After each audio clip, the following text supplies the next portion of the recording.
هغه په بابر او شاهجهان فلمونه جوړوي.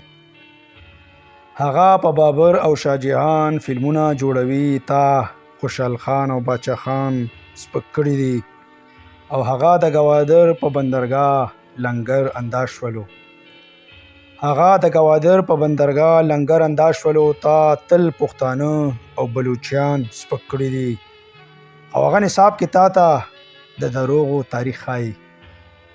هغه نصاب کې تا ته د دروغو تاریخ ښایي. تا خپل درانه مشران سپک کړي دي او هغه تاله شریعت راوړو په تا طالب سوروي. هغه تاله شریعت راوړو په تا طالب سوروي. تا زیرک د وطن سیاستدانان سپک کړي دي او هغه تاله په شاعرۍ او موسیقۍ پابندي لګوي.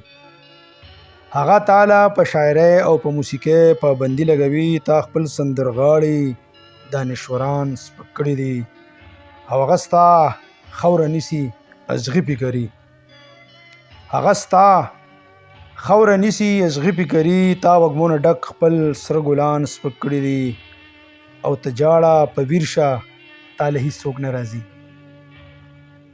ته جاړه په ویر شه تاله هیڅوک نه راځي. تا تاریخي عسکري افغانان سپک کړي دي او ته یوازې ولاړ اوسه مړي ښخوه هدیرې ډکوه.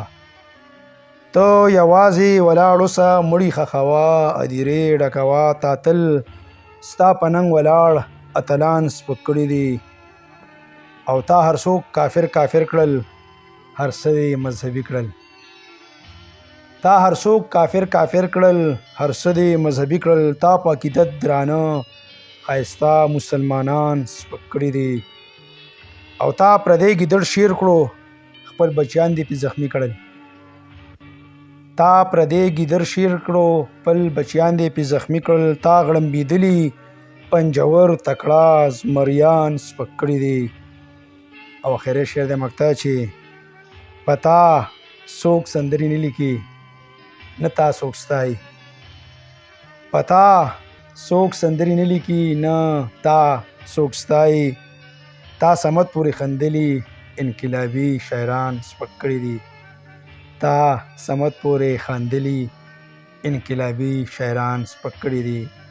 انقلابي شاعران سپک کړي دي. ډیره مهرباني.